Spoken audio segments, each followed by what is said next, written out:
नमस्कार. मालिकेच्या आजच्या भागामध्ये आपल्याला पाहायला मिळणार आहे की शेवटी वाईटाचा हा शेवट होत असतो. कितीही वाईट वागलं तरी आपण विचार करतो की आता यांचा एंड कधी आहे, पण त्या गोष्टीला दी एंड असतो आणि ते आज आपल्याला पाहायला मिळणार आहे. आकाशच्या जीवावर उठलेल्या अभिचा खेळ खल्लास होणार आहे हे थंबनेलमध्ये पाहून तुम्हाला कळलंच असेल. पण राजा काकांनी इतकी सेफ्टी घेतलेली होती तरीही अभिजित हा आकाशपर्यंत पोहोचलेला आहे आणि त्यानंतर जे घडतंय ते खूपच विचित्र असं आहे. कारण एका लॉकेटने कमाल केलेली आहे. अगदी शेवटच्या क्षणी आकाशचा जीव वाचलेला आहे आणि तिथे अभिजित संपलेला आहे. हे सगळं कशा पद्धतीनं घडणार ते आपल्याला आजच्या या व्हिडिओमध्ये पाहायला मिळणार आहे. त्यासाठी हा व्हिडिओ शेवटपर्यंत पहा. भूमीला तहान लागलेली असते म्हणून आकाश पाणी आणण्यासाठी जातो. तिथं नारळ पाणीवाला असतो आणि आकाश तिथून जाऊन नारळ पाणी घेऊन येतो. भूमी गाडीत बसलेली असते.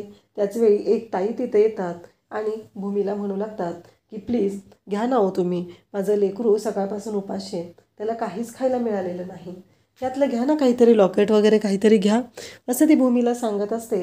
आणि मग भूमी म्हणते की काय करू मी हे घेऊन. तेव्हा ती म्हणते घ्या हो, चांगलं आहे, हे लॉकेट आहे ना तुमचं रक्षण करेल, असं ती भूमीला सांगत असते. मग भूमी म्हणते की ठीक आहे, कारण काहीही झालं तरीही भूमीकडे ती माणुसकी असते. भूमीला वाटत असतं की आपण एखाद्याचा जीव वाचवला तर काय फरक पडतो, किंवा एखाद्याच्या पोटाचा प्रश्न आहे असे की त्या लॉकेटला किती पैसे लागणार आहेत, असा विचार भूमी करते आणि ते लॉकेट घेते. तेव्हा ती बाई सांगते की माझा आशीर्वाद लागणार आहे, माझ्या बाळाचा आशीर्वाद तुम्हाला मिळणार आहे, असं ती भूमीला सांगू लागते. आणि त्याचवेळी भूमी म्हणते की चालेल, आणि मग तिने भूमीला एक्स्ट्राचे पैसे देते.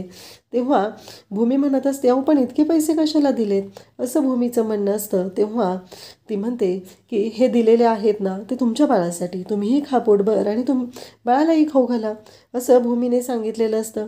आणि त्याचवेळी आता आकाश येतो आणि भूमी म्हणते की आकाश हे बघ मी तुझ्यासाठी काय घेतलेलं आहे, असं भूमी सांगत असते. तेव्हा आकाश म्हणतो की काय आहे. भूमी म्हणते हे बघ हे लॉकेट घेतलं आहे मी.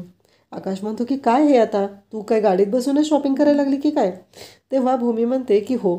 आणि असं म्हणता क्षणी आता भूमीला प्रश्न पडलेला असतो आणि भूमीने जे लॉकेट घेतलेलं असतं ते आकाशसाठी घेतलेलं आहे असं भूमीने सांगितल्यानंतर भूमी म्हणते की खरंच भारीच गोष्ट आहे.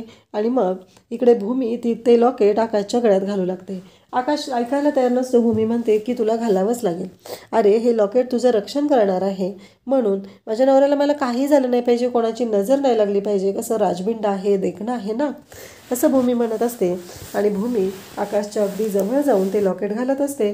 तर आकाश रोमॅन्टिक होतो आणि भूमीच्या गालाची पप्पी घेतो. तेव्हा इकडे भूमी म्हणते काय रे आकाश, किती फाजील आहेस तू, सारखा फाजीलपणा चालूच असतो तुझा, जराही थांबत नाहीस, असं भूमी म्हणत असते आणि बाजूला होते. दोघंही पाहू लागतात.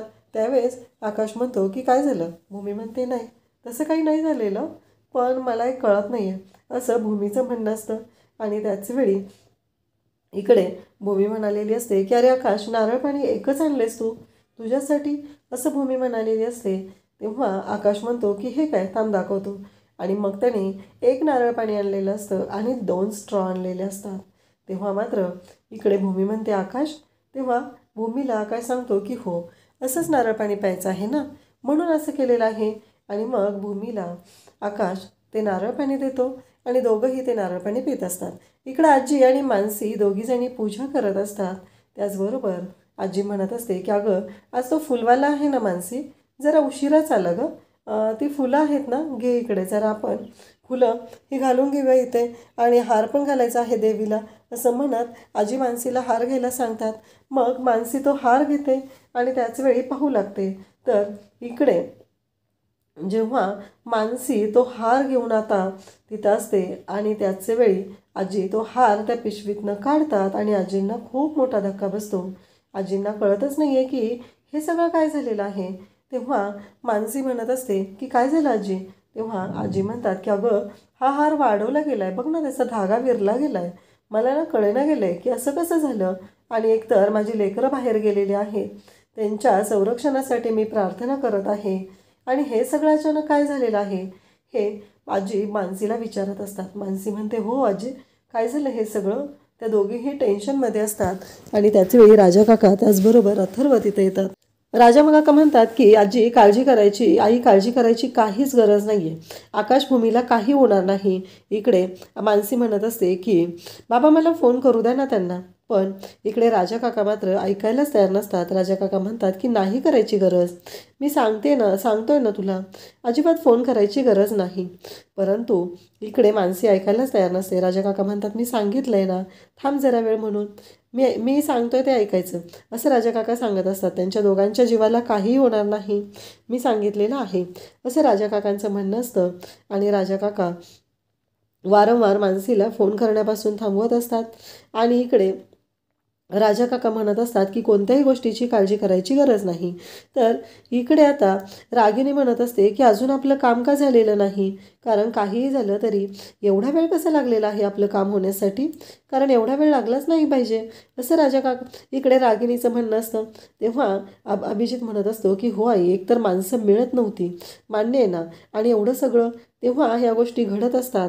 आणि इकडे आकाश आणि भूमी आता गाडीतून निघालेले असतात.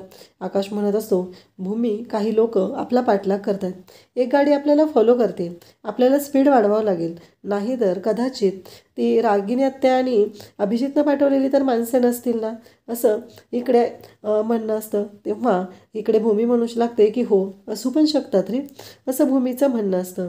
आणि त्याचबरोबर आपल्याला पाहायला मिळतं की या सर्व गोष्टी जेव्हा घडत असतात तेव्हा मात्र इकडे आता भूमी म्हणत असते असू पण शकतात.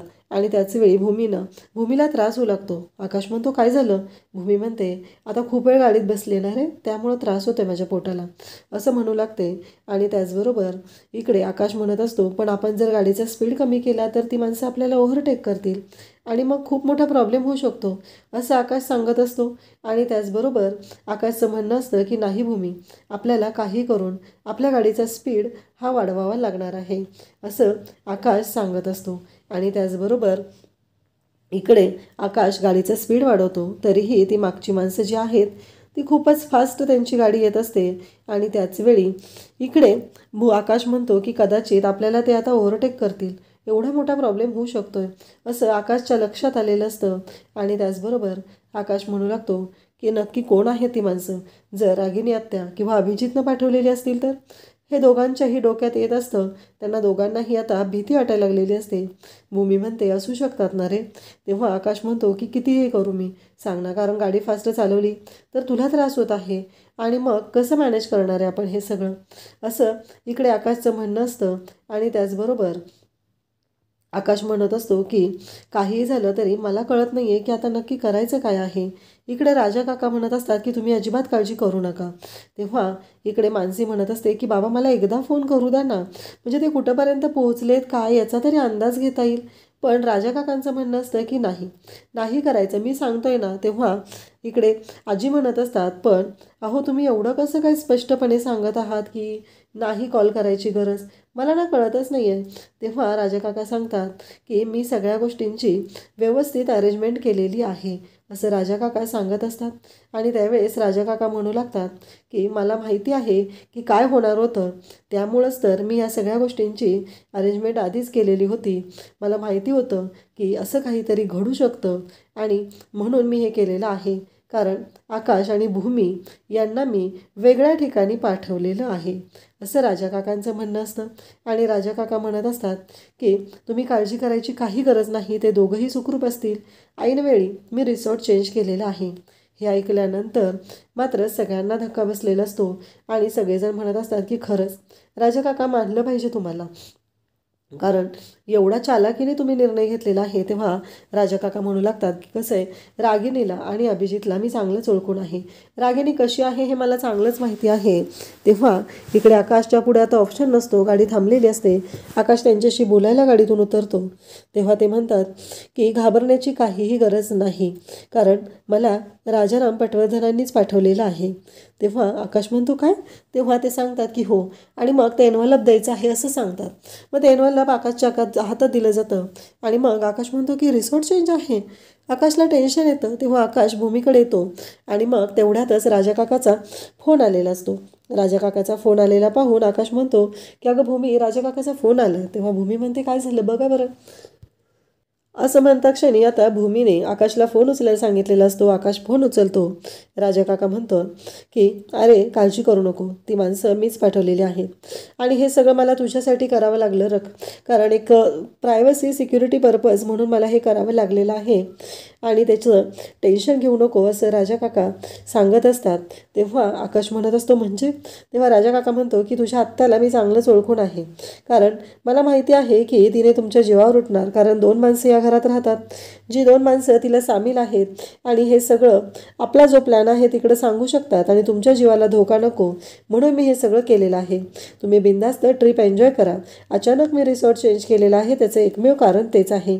ते ऐकल्यानंतर इकडे आकाश आणि भूमीला राजा काकाचं खरंच कौतुक वाटू लागतं, कारण एवढ्या चालाकीने राजा काकाने हा निर्णय घेतलेला असतो आणि हे सगळं केलेलं असतं.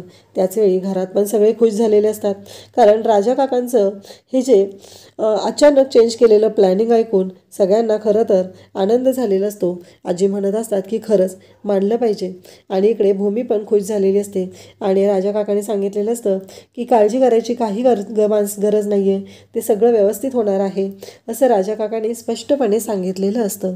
इकडे ते माणसंही सांगतात की हे घ्या आणि तुम्ही तुमची ट्रिप निवांत एन्जॉय करा. आणि आता इकडे आकाशलाही बारे वाटत असतं, कारण राजा काकाने अगदी जबरदस्त असा निर्णय घेत इकडे आकाशला खुश केलेलं असतं आणि सांगितलेलं असतं की तुझ्या जीवाला मी काहीही हानी पोचू देणार नाही, कारण तुझ्या आत्याला मी चांगलाच ओळखून आहे. हे सगळं जेव्हा घडत असतं तेव्हा इकडे रागिनी आणि त्याचबरोबर इकडे रागिनी आणि अभि दोघंही विचार करत असतात काय झालंय, माणसांचा फोन का येत नाही. रागिनी म्हणत असते काय रे हे, म्हणजे विचार कर ना तू, प्रत्येक वेळेस असंच काहीतरी होत असतं. एखाद्या फोनची आपण वाट बघत बसलो आणि फोन का येत नाही आहे, ती माणसं पोचली नाही आहेत का तिथं, नक्की काय झालेलं आहे. तेवढ्यातच त्या गुंडाचा फोन येतो आणि तो म्हणू लागतो की काय हे तुम्ही पाठवलं, इथं आलेलं नाही आहेत ती माणसं, गाडीही आलेली नाही आहे इथं. तेव्हा अभि म्हणतो कसं शक्य आहे. तेव्हा ती माणसं म्हणतात एकतर पैशाची कमी आहे आणि तुम्ही हे असलं किती वेळेची खोटी करून टाकली इथं, नाही आम्हाला थांबायचं आता. इकडे हे ऐकल्यानंतर रागिनीला खूप राग येतो. रागिनी म्हणते की काय चाललं आहे अभिजित हे सगळं. तेव्हा अभिजित म्हणतो की थांबाई, नक्कीच काहीतरी प्रॉब्लेम झालेला आहे असं अभिजित सांगत असतो. आणि तेव्हा मात्र इकडे सगळ्यांनाच धक्का बसलेला असतो, कारण काहीही झालं तरीही नक्कीच काहीतरी वेगळं घडत आहे हे त्यांच्या दोघांच्याही लक्षात आलेलं असतं. आणि त्याचबरोबर इकडे अभिजित म्हणतो की थांब, मी पौर्णिमाला फोन करतो. पौर्णिमाने सगळं बोलणं ऐकलेलं असतं. पौर्णिमाच्या लक्षात आलेलं असतं की अचानक रिसॉर्ट चेंज केलेला आहे आणि हा सगळा गोंधळ झालेला आहे हे पौर्णिमाच्या लक्षात आलेलं असतं. आणि पौर्णिमा लगेचच अभिजितला इकडे फोन करायला घेते. इकडे आजी म्हणत असते की खरंच तुम्हाला ना राजाभाऊ मानलं पाहिजे, कारण काहीही झालं तरीही एवढ्या चालाखीने निर्णय घेऊन तुम्ही आज ना जे काय केलेलं आहे ना ते खूपच जबरदस्त असं आहे, कारण हे सगळं फक्त तुम्हीच करू शकता. आणि असं म्हणत आजींनी अक्षरशः राजा काकाच्या समोर हात जोडलेले असतात. तेव्हा राजा काका म्हणत असतात की एवढं करणं गरजेचंच होतं, कारण काहीही झालं तरीही रागिनी कशी आहे ते आपल्याला माहितीच आहे आणि एवढी काळजी घेणं गरजेचं होतं म्हणून मी हे केलेलं आहे असं राजा काका सांगत असतात. आणि त्याचबरोबर राजा काकांचं म्हणणं असतं की आता आपल्याला काळजी करायची काही गरज नाही. मी तुम्हाला सांगत होतो ना की भूमी आणि त्याचबरोबर आकाश हे सुखरूप असणार आहेत, तुम्ही टेन्शन घेऊ नका. आणि मग इकडे आता पौर्णिमा येते आणि रूममध्ये येऊन कॉल करू लागते. अभिजितला ती म्हणत असते की अभिजित तुमचे बाबा हे तुमच्यापेक्षा जरा जास्तच हुशार निघालेले आहेत. अभि म्हणतो काय झालं नक्की, तुला काय काय म्हणायचं आहे. तेव्हा पौर्णिमा सांगू लागते की त्यांनी वेगळ्याच रिसॉर्टमध्ये भूमी आणि आकाशला पाठवलेलं आहे, त्यामुळं आपल्या बाबतीत हा सगळा प्रॉब्लेम झालेला आहे. हे ऐकल्यानंतर खरं तर रागिनी आणि अभिला धक्का बसतो, म्हणजे अचानक हे रिसॉर्ट चेंज केलेलं असतं आणि त्यामुळं हे सगळं घडलेलं असतं. हे ऐकल्यावर अभिजित म्हणतो काय, म्हणजे अचानक रिसॉर्ट चेंज झालेला आहे. तेव्हा रागिनी सांगते की काय, म्हणजे तुझा बाप हा खरंच भीष्म एक दिवस आपल्याच लंकेला आग लावणार आहे असं वाटायला लागलेलं आहे असं ती बोलत असते. कारण तिला असं वाटत असतं की काही झालं तरीही राजा काकांनी जे काही केलेलं आहे ते अशा पद्धतीनं करायला नको होतं असं तिचं म्हणणं असतं. आणि रागिणीला खूप राग आलेला असतो. आणि त्याचबरोबर रागिणी म्हणत असते की काहीही झालं तरीही आत्ता जे काही घडलेलं आहे ते खूपच भयानक असं आहे. कारण आपल्याला आता विचार करावा लागणार आहे. आणि असं बोलणं सुरू असतं. आणि त्याचबरोबर रागिणीला आता टेन्शन येऊ लागलेलं असतं. रागिणी म्हणत असते की नाही, काहीही झालं तरीही आता आपल्याला विचार करावा लागणार आहे.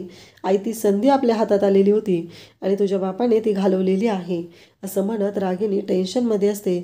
आता रागिणी आणि अभि दोघंही ठरवतात की आपण एस ए ट्रॅव्हल्समध्ये जायचं. आणि एस ए ट्रॅव्हल्समध्ये ते दोघंजण येतात. तिथे जे ट्रॅव्हल्सचे ते मॅनेजर असतात त्यांना भेटतात. तेव्हा इकडे अभिजित सांगू लागतो की एक बुकिंग केलेलं होतं माझ्या वडिलांनी 2 दिवसापूर्वी, त्याच्याबद्दल मला माहिती हवी आहे. तेव्हा ते म्हणतात की आमच्या टर्म्स अँड पॉलिसीनुसार ती माहिती आम्ही देऊ शकत नाही. तेव्हा अभिजित म्हणत असतो की तुम्ही या अभिजित पटवर्धनला नाही म्हणताय, कळतंय का तुम्हाला, तुम्ही कोणाला नाही म्हणताय? तेव्हा ते सांगू लागतात की हो, मला कळतंय सगळं, मी तुम्हालाच नाही म्हणत आहे कारण आमच्या पॉलिसीमध्ये ते बसत नाही. आणि तोंडाला बांधलेला तुम्ही रागिणी पटवर्धनच ना? नाही, माणसाने अशी कामच करू नये जे तोंड बांधून हिंडायची वेळ येईल असं बोलणं सुरू असतं. आणि तेव्हा मात्र रागिणी म्हणते की बासा, खूप बोलला. कारण इतके दिवस तुमच्या कंपनीला जे सगळे बुकिंग मिळत आहे ते फक्त आणि फक्त आमच्यामुळं मिळत आहेत, ही गोष्ट लक्षात ठेवायची आहे. तेव्हा ते म्हणतात की तुमच्यामुळं नाही, राजाराम पटवर्धन यांच्यामुळं मिळत आहेत, कारण त्याच्याशी तुमचा काहीही संबंध नाही असं स्पष्टपणे त्यांनी सांगितलेलं असतं. आणि त्याचबरोबर इकडे आपल्याला पाहायला मिळतं की अभिजितला म्हणतो की तुम्ही कोणाला नाही म्हणताय? तेव्हा ते सांगू लागतात की कसं आहे माहिती आहे का, राजाराम पटवर्धनांनी मला ऑलरेडी सांगितलेलं होतं की तुम्ही दोघं इथं याल आणि अशी चौकशी कराल. आणि त्यांनी मला असं सांगितलेलं आहे, बजावलेलं आहे की काहीही झालं तरीही तुम्हाला यातलं काहीही सांगायचं नाही असं मला त्यांनी आधीच बजावलेलं होतं. त्यामुळं मी आता तुम्हाला याबद्दल काहीही सांगू शकत नाही. तुम्ही मला काहीही विचारण्याचा प्रयत्न करू नका, कारण मला त्यांनी ऑलरेडी ह्या सर्व गोष्टी सांगितलेल्या आहेत. हे ऐकल्यानंतर इकडे अभिजितला खूप राग येतो. अभिजित म्हणतो की तुम्ही कोणाला नाही म्हणताय, तुमच्या लक्षात येतं आहे का? नाही, तुम्हाला जास्त झालेलं आहे हे आम्हाला माहितीच आहे, पण तुम्ही अशा पद्धतीनं वागाल असं आम्हाला वाटलं नव्हतं असं अभिजित म्हणत असतो. आणि अभिजित म्हणत असतो की काहीही झालं तरीही तुम्ही आता जे काही करत आहात त्याचे तुम्हाला खूप महागात पडणार आहे. तेव्हा ते म्हणतात की काय महागात पडणार आहे असं म्हटल्याबरोबर अभिजित त्यांच्याजवळ जातो, त्यांची कॉलर पकडतो आणि त्यांना जा विचारू लागतो, तुम्हाला कळतंय का तुम्ही काय करताय, कोणाशी बोलताय? अभिजितचं हे बोलणं ऐकून त्यांना खात्रीच असते की अभिजित पटवर्धन अशाच पद्धतीनं वागू शकतात, कारण आजपर्यंत अभिजित पटवर्धनने असंच वागलेलं आहे आणि अशाच पद्धतीनं गोष्टी केलेल्या आहेत. तेव्हा मात्र अभिजित म्हणत असतो की बास, कारण आता मी ऐकून घेणार नाही असं अभिजितचं म्हणणं असतं. त्यावरती ते म्हणत असतात की बासा, तुम्ही माझ्याशी या भाषेत बोलू शकत नाही, कारण काहीही झालं तरीही तुम्ही आत्तापर्यंत जे काही कांड केलेलं आहे ते सगळं मला माहिती आहे. आणि राजाराम पटवर्धनांनी मला ऑलरेडी सांगितलेलं होतं की तुम्ही इथं विचारायला याल आणि तुम्हाला यातलं काहीही सांगायचं नाही. हे ऐकल्यानंतर अभिजित त्यांना मारायला सुरुवात करतो. आणि ते मॅनेजर आहेत ते अभिजितला धमकावतात, त्याला म्हणू लागतात की एक गोष्ट तुम्ही विसरला आहात, कारण काहीही झालं तरीही इथे CCTV कॅमेरा आहे आणि आता तुम्ही माझ्याशी जी जोर जबरदस्ती करत आहात ती सगळी या CCTV कॅमेऱ्यामध्ये कैद होत आहे.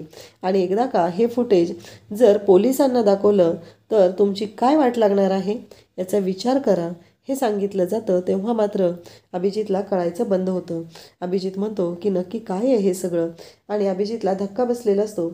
अभिजित म्हणू लागतो की नाही, आता आपल्याला शांत राहण्याशिवाय काही पर्याय नाही, आपल्याला दुसरा मार्ग शोधावा लागणार आहे असं अभिजितनं ठरवलेलं असतं. तर उद्याच्या भागामध्ये आपल्याला पाहायला मिळणार आहे एका बिल्डिंगमध्ये अभिजित आणि त्याचबरोबर आकाश मागे एकमेकांच्या मागे धावत आहेत आणि आकाशने फायनली अभिजितला पकडलेला आहे. आणि अभिजितला तो म्हणत आहे की तू माझ्या भूमीच्या आणि बाळाच्या जीवावर उठलेला आहेस, आता तुला मी सोडत नसतो, असं म्हणत आकाशने त्याला मारायला सुरुवात केलेली असते. अभिजित पण काही कमी ताकदवान नसतो. अभिजित पण आकाशवर पलटवार करत असतो. आकाशला म्हणत असतो, मीही तुला सोडणार नाही, असं म्हणत तो पलटवार करत असतो. त्या बिल्डिंगमध्ये दोघंजण एकमेकांच्या मागे पुढे धावत असतात. सर्व गोष्टी अशा विचित्र पद्धतीने घडत असतात, कारण आकाशच्या मागे हा अभिजित कसा पोहोचलेला असतो हे खरंच खूप भयानक असतं. कारण काहीच माहिती नसतं की अचानक काय झालेलं आहे, अचानक हा कसा पोहोचला. ही गोष्ट खरंच खूप भयानक असते. आणि आता अभिजितची ताकद वाढलेली आहे आणि अभिजितने मारायला सुरुवात केलेली आहे, ती पण आकाशला. आणि आकाशला मारत असतो आणि तो म्हणत असतो की आता मी संपवणार आहे, आता तुझा खेळ खल्लास होणार आहे, असं म्हणत तो आकाशच्या अंगावर धावून जातो. कारण अभिजितला माहिती असतं की आकाशला आपण वरून ढकलून द्यायचं आहे, आणि एकदा का आकाशला वरून ढकलून दिलं की खेळ संपला, असं म्हणत अभिजित हा आकाशला वरून ढकलून देण्यासाठी गेलेला असतो. परंतु घडतं मात्र वेगळंच. आकाश तिथेच वरती राहतो आणि अभिजित हा त्या बिल्डिंगवरून खाली पडतो. अभिजितचं डोकं फुटलेलं असतं, त्याच्या डोक्यातून रक्त वाहत असतं आणि आकाश जोरात वरून किंचाळतो, अभिजित.